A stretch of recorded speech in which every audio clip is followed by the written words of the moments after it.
જય શ્રી સ્વામિનારાયણ.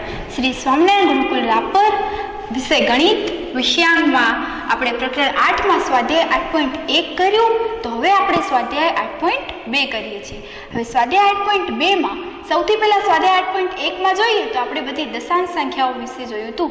તો હવે દશાંશ પછી આગળ આપણને મળશે શતાંશ અને સહસ્ત્રાંશ અને એના દાખલા કરવાના રહેશે. તો સ્વાધ્યાય 8.2માં આપણે પહેલો દાખલો જોઈએ છીએ કે આપેલા બોક્સની મદદથી કોષ્ટક પૂર્ણ કરો અને દશાંશનો ઉપયોગ કરીને તમે સંખ્યાઓ લખો. તો સૌથી પહેલા આપણે પહેલું કોષ્ટક જોઈએ છીએ તો એ કોષ્ટકમાં તમે જોઈ શકો છો કે કુલ બોક્સ આપેલા છે અને ભરેલા બોક્સ આપેલા છે કે જેની અંદર ડોટ કરેલા છે બ્લેક કલરના. તો સૌથી પહેલા એમાં તમે કુલ જો તો કુલ કેટલા બોક્સ આપેલા છે એ તમારે બધા થઈને ગણવાના છે. તો બધા થઈને 100 બોક્સ આપેલા છે કુલ. તો કુલ સંખ્યા આપણી છે 100. અને ભરેલા બોક્સ કેટલા છે તમે ગણી શકો છો કે 10, 20, 21, 22, 23, 24, 25 અને 26 ભરેલા બોક્સ અથવા તો બ્લેક ડોટવાળા બોક્સ આપેલા છે. તો આપણે અહીંયા લખી શકીએ કે 26 બોક્સ છે. તો આપણી સંખ્યા શું મળે? તો 26/100 મળે. તો હવે 26/100 હોય તો એને આપણે શું કહીશું? 26/10 હતા તો આપણે 26 દશાંશ કહેતા હતા. તો હવે 100 છે તો આપણે કહીશું 26 શતાંશ. અને પહેલા પોઈન્ટમાં લખીએ તો આપણો જવાબ અહીંયા 2 છે, 2 જીરા છે એટલે કે 100 છે. તેથી 2 અંક પહેલા પોઈન્ટ આવે તો 0.26 જવાબ મળે. હવે આપણે આ કોષ્ટકમાં એને રજૂ કરવાના છે. તો સૌથી પહેલા એકમ. તો એકમમાં શું છે? પોઈન્ટ પહેલા 0 છે તો આપણે એકમમાં લખીશું 0. અને પોઈન્ટ પછી દશાંશ શું છે? 2 છે તો અહીંયા લખીશું કે 2. અને શતાંશમાં 6 છે તો અહીંયા લખીશું 6. અને સહસ્ત્રાંશમાં કાંઈ નથી તો તમે 0 લખો તો પણ ભલે અને ન લખો તો પણ એ સંખ્યા આપણી થશે 0.26. બરોબર છે. હવે એના પછીનું બી બોક્સ જુઓ તમે. બીમાં 2 બોક્સ આપેલા છે. એક છે પૂરેપૂરા ડોટ ભરેલા છે અને બીજામાં આપણે ગણીશું પછી. પહેલાં આમાં જોઈએ છીએ તો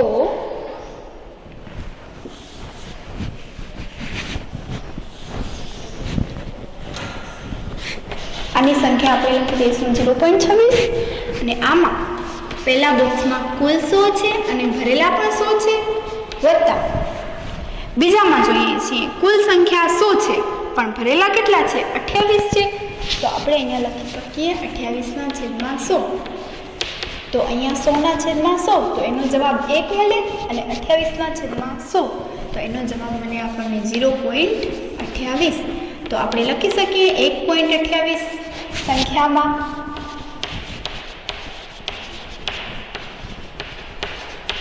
હવે 1 થશે આપણે પોઈન્ટની આગળ એટલે એકમ, પોઈન્ટ પછીની સંખ્યા એટલે દશાંશ અને એના પછીની સંખ્યા એટલે શતાંશ.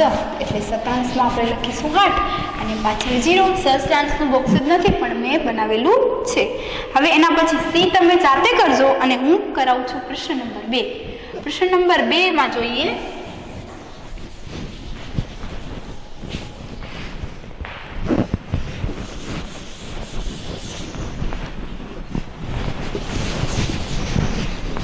એમાં પહેલી સંખ્યા આપણે લખીશું.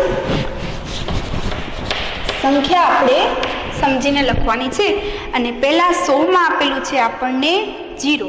તો અહીંયા આગળ દશક અને 100નું બોક્સ બનાવી દઈએ છીએ.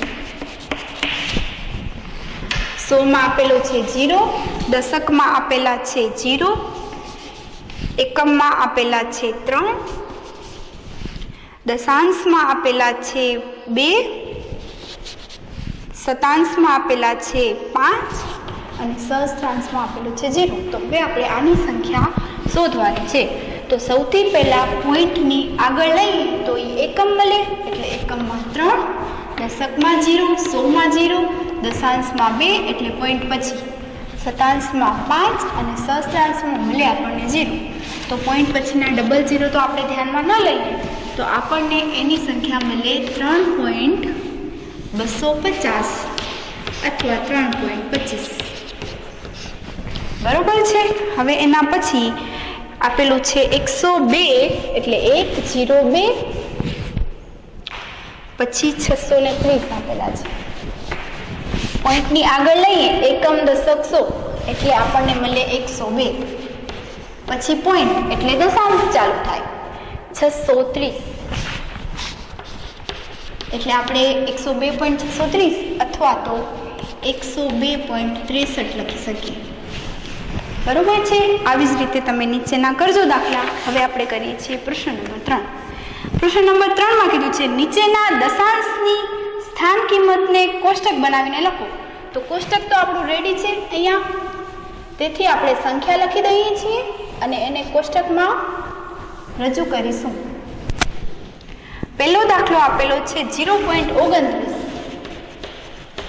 તો પોઈન્ટની આગળ એટલે એકમમાં આવશે 0, પોઈન્ટ પછી આપણને મળે દશાંશ એટલે 2, 9 એટલે આપણને શતાંશ. આપણે અહીંયા દાખલાની રીત કરી શકીએ 0 ગુણ્યા એકમમાં ગુણ્યા 1 કરીએ, 2 દશાંશ છે એટલે 2/10, 9 શતાંશ છે તેથી 9/100 એટલે આનો જવાબ મળે 0.29. હવે એના પછી લઈએ છીએ લાસ્ટ વાળો 200.812. તો 200 એટલે 200 ની સ્થાન કિંમત ઉપર છે, 100 માં લખીએ છીએ 2, અહીંયા 0 0 લખી દઈએ કારણ કે કાંઈ નથી. પછી બંનેમાં 0 છે, એકમ દશક 0 0, પછી આ આપેલું છે દશાંશમાં 8, પછી શતાંશ એટલે 1 અને સહસ્ત્રાંશ એટલે 2, અહીંયા કાંઈ નથી ઉપર 0. બરોબર છે. આવી રીતે આપણે સ્થાન કિંમતના કોષ્ટકમાં સંખ્યા લખવાની છે.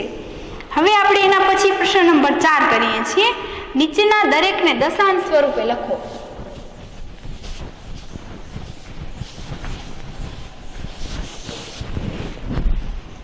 દશાંશ સ્વરૂપે લખો એમાં પેલો કહીએ છીએ 20 વત્તા 9 વત્તા 4/10 વત્તા 1/100.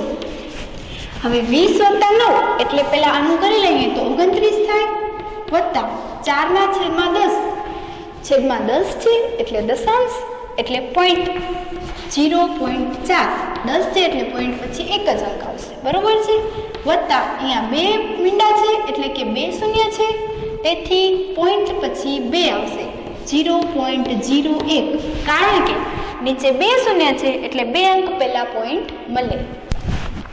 આવી રીતે આપણે સરવાળો કરીએ તો 29 પછી છે 0.4, 0.01 એટલે 0.01.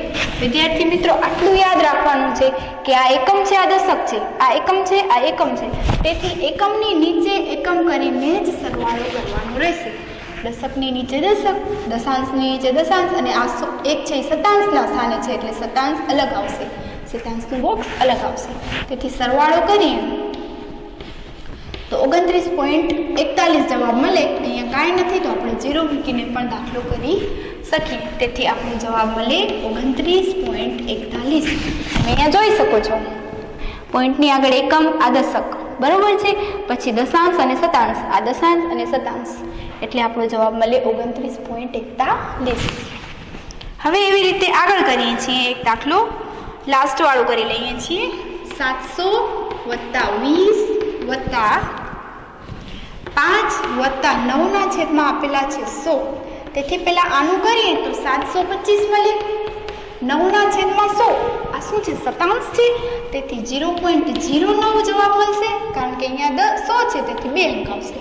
તેથી આપણો જવાબ કઈ રીતે કરીશું, આપણે સરવાળો કરું છું અહીંયા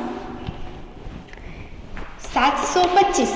હવે આ એકમ, આ દશક 100, આપણું એકમ ક્યાં છે 0 છે, 0.09. તેથી અહીંયા કાંઈ નથી તો પોઈન્ટ પછી આપણે 0 0 મૂકીને જવાબ કરી શકીએ. તેથી 725.09. તો આનો આપણને સંખ્યા મળશે 725.09. બરોબર છે. હવે એના પછી કરીએ છીએ નીચેની દરેક દશાંશને શબ્દોમાં લખો. જેવી રીતે આપણે દશાંશ સંખ્યાઓમાં 8.1 માં શબ્દોમાં લખતા હતા એ જ રીતે આપણે 8.2 માં શબ્દોમાં લખવાનું છે. 8.2 છે એ 8.1 જેવું જ છે, પણ એમાં થોડુંક વધારે આપ્યું છે, ડિટેલમાં આપ્યું છે. જોઈએ છીએ પ્રશ્ન 5. એમાં એક દાખલો જોઈએ છીએ 108.56. તો સૌથી પહેલા આપણને શબ્દોમાં લખવું છે, તો પહેલા પોઈન્ટમાં લખી દઈએ. તો અહીંયા લખશું 108.56. હવે આપણે આને દશાંશમાં કઈ રીતે લખી શકીએ? તો 108 શું થશે? પૂર્ણાંક. 108 પૂર્ણાંક અને 56 પોઈન્ટ પછી 2 છે, તેથી 100 એટલે શતાંશ. તો 56 શતાંશ. બરોબર છે. હવે એવી જ રીતે કરીએ છીએ 5.008. હું અલગ અલગ ટાઈપના જે દાખલા છે ને એ તમને કરાવું છું, બાકીના તમારે જાતે કરવાના છે. તો 5 પહેલા લખી દઈએ. 5.008. તો હવે આને આપણે દશાંશમાં લખીએ, દશાંશ રીતે. તો 5 પૂર્ણાંક અને 8 શું થશે? દશાંશ, શતાંશ કે સહસ્રાંશ? તો આપણે પોઈન્ટ પછીના અંક પરથી નક્કી કરીશું. પોઈન્ટ પછી 1, 2 ને 3 છે, તો 1 હોય પોઈન્ટ પછી તો દશાંશ, 2 હોય તો શતાંશ ને 3 હોય તો સહસ્ત્રાંશ, એટલે 8 સહસ્ત્રાંશ. બરોબર છે. હવે એના પછી જોઈએ છીએ કે સંખ્યા રેખા પર દશાંશ સંખ્યાના કયા બે બિંદુઓ વચ્ચે નીચેની સંખ્યાઓ આવેલી છે?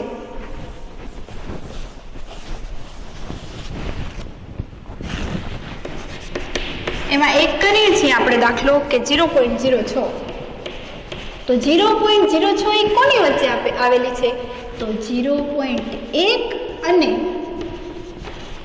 0.2 ની વચ્ચે આવેલી છે, કારણ કે આ 0.006 છે, તેથી એ 0.1 અને 0.2 ની વચ્ચે આવેલી છે. એવી રીતે આપણે કરીએ છીએ 0.57. તો એ 0.5 અને 0.6 ની વચ્ચે આવેલી છે. બરોબર છે. આપણે 8.1 માં કર્યું હતું એ જ રીતે છે. હવે આપણે કરીએ પ્રશ્ન નંબર 7. આપેલા અપૂર્ણાંકોનું અતિસંક્ષિપ્ત. અતિસંક્ષિપ્ત એટલે ટૂંકું રૂપ આપો, એને છેદ ઉડાડીને એનો જવાબ કરો. તો પ્રશ્ન નંબર 7, અતિસંક્ષિપ્ત રૂપ.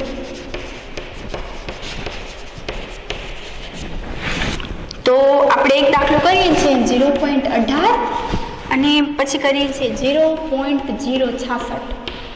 આ બે કરાવું છું, બાકીના તમે કરજો. 0.18. તો પેલા 18 ના છેદમાં કેટલા આવશે? પોઈન્ટ પછી 2 અંક છે, તો 10 આવશે કે 100? તો આવશે 100, કારણ કે પોઈન્ટ પછી 2 અંક છે, આ દશાંશ અને આ શતાંશ, તેથી 18 શતાંશ. હવે આને છેદ ઉડાડીએ છીએ, તો 9 દુ 18 અને 50 દુ 100. 2 ઉડી ગયા, તેથી આનું અતિસંક્ષિપ્ત રૂપ થશે 9 ના છેદમાં 50. હવે 0.066. તો આનું અતિસંક્ષિપ્ત રૂપે આપીએ તો 66 ના છેદમાં 1, આ દશાંશ, શતાંશ અને સહસ્રાંશ, એટલે સહસ્રાંશમાં આવે 1000. તો આપણે કરીએ 33 દુ 66 અને 500 દુ 1000. 2 નીકળી જાય, તેથી આપણો જવાબ મળે 33 ના છેદમાં 500. બરોબર છે વિદ્યાર્થી મિત્રો? બાકીના દાખલા કરજો. હવે આપણે કરીએ છીએ સ્વાધ્યાય 8.3. હવે 8.3 સાવ નાનું જ છે. કઈ સંખ્યા નાની અને કઈ સંખ્યા મોટી એ આપણે જોવાનું છે. એમાં પેલું કીધું છે કે કઈ સંખ્યા મોટી છે. પ્રશ્ન એક જ છે, તો કઈ સંખ્યા મોટી છે. તો આપણે પેલો દાખલો એમાં જોઈએ કે 0.3 કે 0.4.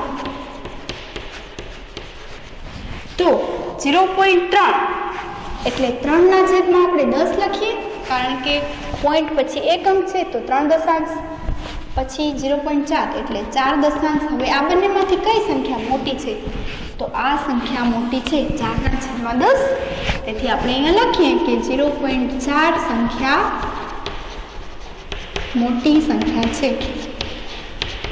એના પછી જોઈએ છીએ 0.07 કે 0.02.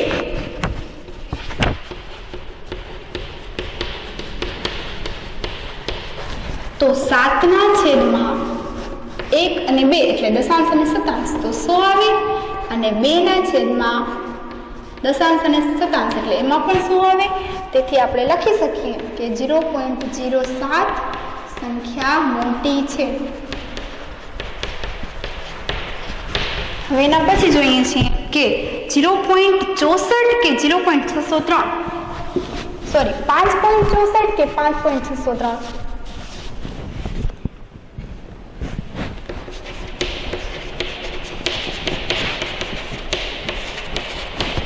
તો આમ જોઈએ તો આપણને 5.64 નાની લાગે, પણ આ શું છે? દશાંશ સંખ્યાઓ છે. તો 564 એટલે આપણે 5.64 અને 5.603 એકમ દશક 100 એકમ અને દશાંશ શતાંશ અને સહસ્ત્રાંશ. તો સહસ્ત્રાંશમાં એક વસ્તુ યાદ રાખવાની છે કે કાંઈ ન હોય તો 0 હોય. તેથી 640 5.640 કે 5.603 તો આપણે કહી શકીએ કે 5.640 સંખ્યા મોટી સંખ્યા છે.